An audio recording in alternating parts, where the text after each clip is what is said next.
नमस्कार प्रेक्षकांनो, मी मागच्या वेळेला जो व्हिडिओ बनवला होता समोर येऊन त्यात माझा अंदाज अगदी बरोबर निघाला। मी म्हटलं होतं ना तुम्हाला, प्रतिमा आत्या येतील पण असंख्य प्रश्न घेऊन येतील।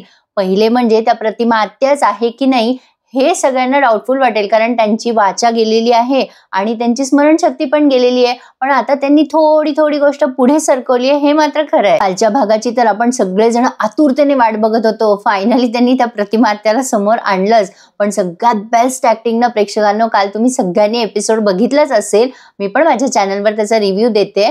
तर आता त्यांनी सगळ्यात जास्ती आणि बेस्ट ऍक्टिंग जी दाखवली ना ती म्हणजे पूर्णाजीची। काय छान परफॉर्म केलं ना पूर्णाजीने। पण काही म्हणा, म्हणजे आपल्या रिअल आयुष्यात सुद्धा सगळ्यात जास्ती वाईट सुख दुःख जे वाटतं ना ते आपल्या आईलाच वाटतं, तसंच त्यांनी त्यात दाखवलंय। म्हणजे सगळ्यात जास्ती त्यांनी हायलाइट पूर्णाजीला केलं, ते खूप आवडलं मला। तुम्हाला कसं वाटले पूर्णाजीचे हावभाव मला कमेंट सेक्शन मध्ये नक्की कळवा हा। पूर्णाजीने खूपच छान ऍक्टिंग केली। जेव्हा त्या प्रतिमा आत्या फायनली समोर आल्या पूर्णाजीच्या, तेव्हा पूर्णाजीला तर विश्वासच बसेना आणि त्यांनी किती वेळ प्रतिमा प्रतिमा म्हणून त्यांना हाक मारली। त्या जवळ गेल्या आणि म्हणाल्या, खरंच प्रतिमा तू आली आहेस, बाळा माझ्या जवळ ये ग, माझ्याशी बोल ग। त्या तिला घट्ट मिठी मारतात आणि खूप सुंदर असा क्षण त्यांनी दाखवलेला आहे तो। आणि मग प्रतिमा आत्याला तर काही कळेना। खरं तर त्यांनी ना जसं म्हणजे सायलीची आणि त्यांची भेट दाखवली, जसं त्यांना फील होतं की सायली कुठेतरी आपली आहे, तसं त्यांनी पूर्णाजीचं दाखवायचं असतं। खरं तर प्रतिमा पूर्णाजीची सख्खी मुलगी नसूनही त्या सख्ख्या मुलीपेक्षा जास्ती प्रेम या प्रतिमा आत्यावर करतात। तसं त्यांनी एक ओढ या प्रतिमा आत्याजवळ दाखवली असती ना, म्हणजे प्रतिमा आत्यामध्ये दाखवली असती ना, तर खूप छान वाटलं असतं बघायला। जेव्हा त्या पूर्णाजी प्रतिमा आत्याला घट्ट मिठी मारतात तेव्हा या प्रतिमा आत्या अशा घाबरून मागे पळतात। असो, त्या जरा एकट्या एकट्या राहतात म्हणून त्यांनी असं दाखवलं असेल। पण प्रेक्षकांनो, आपल्या एकाच प्रेक्षकांनी काल एक कमेंट केली होती, मला खरं तर हसू आलं। त्यांचं म्हणणं काही चुकीचं नाहीये, म्हणजे प्रतिमा आत्या एकट्या मंदिरात राहतात, प्रसाद खाऊन उदरनिर्वाह करतात, मग त्यांना बटाटे घ्यायची काय गरज होती? खरं तर हा विचार करायसारखा मुद्दा आहे। असो, एक गंमत म्हणून आपण ह्या भागाची चर्चा करत होतो। पण आता पुढे त्यांनी जे काही दाखवलंय, म्हणजे आता ह्या रविराजांची आणि प्रतिमाची भेट होणार आहे पुढे जाऊन, ते तर खूप म्हणजे मला असं वाटतं की ह्या प्रतिमा त्या घाबरतात की काय, म्हणजे घाबरणारच आहे त्या दुसऱ्या कोणाला बघून।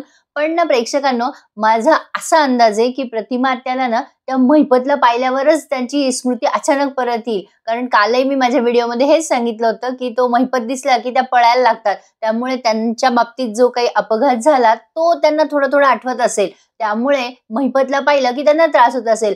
पण हा एक मुद्दा मला आवर्जून सांगायचा आहे, तो म्हणजे असा, आता प्रतिमा आत्या आणि रविराज हे सगळेच जण आलेले आहेत आता समोरासमोर। उद्याच्या भागात आपण बघणार आहोत, जेव्हा हे रविराज आणि प्रतिमा आत्या भेटतील तेव्हा मला असं वाटतं ही प्रिया आहे ना ती नक्की कांगावा करेल, कारण या प्रतिमा आत्याची स्मृती गेलेली आहे, त्यांना काहीच आठवत नाहीये। त्यामुळे प्रिया नक्की म्हणेल, नाही नाही ही माझी आई असू शकत नाही, या सायलीने कुठल्या तरी बनावट बाईला आणलेलं आहे आणि ती मुद्दाम माझी आई आहे म्हणून सांगतेय, तिला मोठेपणा मिरवायचा आहे ना, असं काहीतरी होऊ शकतं। एक असं माझं एक अंदाजाने मी सांगते, तुम्हाला काय वाटतं मला सांगा हं। आणि हा नागराज पण काही कमी नाहीये, तो सुद्धा कांगावा करेल की दादा नाही नाही, मला पण असंच वाटतं, ही आपली वहिनी नाहीये, ही कोणीतरी दुसरीच बाई आहे, ह्या सायलीने कोणाला तरी आणलंय, असं होऊ शकतं कदाचित। कारण आता मध्ये त्यांनी ती खोटी प्रतिमा आहे म्हणून एक डेड बॉडी जाळली आणि त्यामध्ये त्यांनी दाखवलं DNA टेस्ट वगैरे पॉझिटिव्ह आली। पण हे सगळं ना अर्जुन नक्की शोध घेईल बरं का, की नेमकं काय आहे काय नाही, म्हणजे खरंच ती प्रतिमा होती का कोण होती। पण तरी सुद्धा प्रिया काही एक्सपोज होणार नाहीये प्रेक्षकांना इतक्या लवकर, शेवटी त्यांना अख्खी मालिका चालवायची आहे तिच्यासोबत। त्यामुळे मला नाही वाटत ती खरी तन्वी आहे हे अजून तरी स्पष्ट होईल। त्यामुळे तुम्ही कुठल्याही फेक रिव्ह्यूवर नका विश्वास ठेवत जाऊ। मी तुम्हाला एवढ्या मेहनतीने अगदी आतुरतेने मनातून सगळे रिव्ह्यू देत असते, अगदी इन्व्हॉल्व होऊन, पण तुम्हाला मात्र सगळ्या फेक रिव्ह्यूजवरच विश्वास असतो। एनिवे, ज्याच्या त्याच्या आवडीचा प्रश्न आहे हा, यावरती काही मी बोलू शकत नाही। असो, पण आता माझं असं म्हणणं आहे की त्यांनी नवीन एक प्रोमो समोर आणलेला आहे। त्या प्रोमो मध्ये आपण बघतोय की सायली आणि प्रिया ह्या दोघी जणी दिसताय आपल्याला सुभेदारांच्याच घरामध्ये, सायली असणारच म्हणा। तर आता ही प्रिया या सुभेदारांच्या घरी मुक्काम ठोकून बसलेली आहे। तिला असं वाटतंय कदाचित ती समोर असल्यामुळे प्रतिमा आत्याची स्मृती लवकर परत येईल, म्हणजे असा मुद्दा तिने नक्कीच हायलाइट केला असेल की पूर्णाजी मी पण समोरच राहते माझ्या आईच्या, कारण मी जर समोर असले ना तर माझ्या आईची कदाचित स्मृती लवकर येईल. पण आता ही तिथे असताना ती अर्जुनवर लाईन मारायचं सोडणार आहे का? अर्थातच नाही. तर आता ती त्या अर्जुनच्या पुढे पुढे करत असते, अर्जुन ही घे तुझी फेवरेट कॉफी. म्हणजे असा प्रोमो मी रिसेंटली आता सकाळी बघितलाय, म्हणून मी तुम्हाला हा व्हिडिओ करतेय समोर येऊन. तर आता ती प्रिया जी आहे ना ती अर्जुनला उठसूट कॉफी देत असते, त्यामुळे आता ही सायली संतापते, तिच्यातली बायको जागी होते. आता हिला समोर जाऊन त्याला कबूल करायचं नाहीये की हो बाबा मला तू आवडतोस, आणि त्यालाही कबूल करायचं नाही का तर म्हणे त्या चालल्या जातील, ह्यालाही वाटतं की ती चालली जाईल. असं खरं तर हे ओव्हर वाटतंय, असो पण आता बघू काय काय होतंय ते. तर आता ह्या सायलीला होतोय त्रास जेव्हा ही प्रिया त्याच्या पुढे पुढे करते अर्जुनच्या. ऍक्च्युली त्यांनी प्रिया इतकी स्मार्ट दाखवली आहे ना, ती 100% सुभेदारांच्या घरी मुक्काम ठोकणार आहे, आणि आता ती अर्जुनच्या पुढे पुढे करायसाठी एक चान्स सोडणार नाही. आणि आता अर्जुनला तर मधुभाऊंना निर्दोष सिद्ध करायचंच आहे, त्यामुळे तो प्रिया म्हणेल तसं करायला तयार आहे. आता ती त्याला रोज उठल्या सुटल्या कॉफी देते, आणि हे सायलीने बघितलेलं आहे, त्यामुळे सायलीचा झालाय संताप.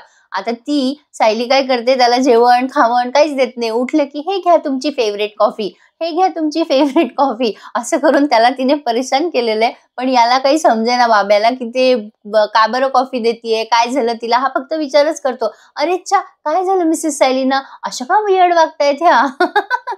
असो प्रेक्षकांनो, पण माझं असं म्हणणं आहे की आता ते पुढे हा मुद्दा हायलाइट करणार आहे, मग कदाचित अर्जुन आणि सायलीचं प्रपोज ते दाखवू शकतील असं माझा अंदाज आहे. आपण फक्त इथे अंदाजच वर्तवू शकतो, त्यांना जे दाखवायचंय ते दाखवतात. आता पुढच्या भागामध्ये रविराज आणि प्रतिमा आत्याची भेट कशी असणार आहे हे बघणं खूप इंटरेस्टिंग ठरणार आहे प्रेक्षकांनो. आता या प्रतिमा आत्या तर त्यांना घाबरणार आहेत पहिल्यांदा बघून, पण आता सगळेच जण आश्चर्यचकित होणार आहे की ही प्रतिमा आली कुठून, कशी काय आली. त्यातल्या त्यात नागराजला जास्ती टेन्शन येणार आहे, पण या सगळ्या प्रकारामध्ये या नागराजची जी चोरी आहे ना ती लपली जाणार आहे, हे मात्र खरं आहे. पण महिपतच्या लक्षात येईल की याने चोरी केली आहे, त्यामुळे त्याच्या मागे बिचाऱ्याच्या मागे 7.5 चालू आहे.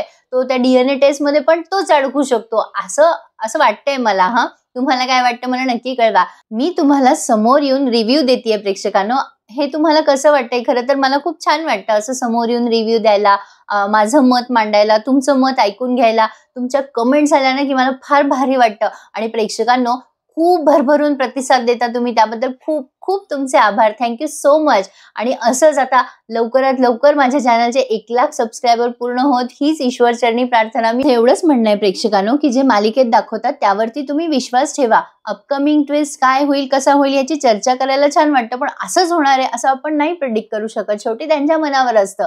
तर आजचा रविवारचा मी तुमचा खूप वेळ घेतला, कसा वाटला तुम्हाला माझा हा रिव्ह्यू मला नक्की कळवा. आणि लवकरच भेटूया पुन्हा एकदा नवीन व्हिडिओसह.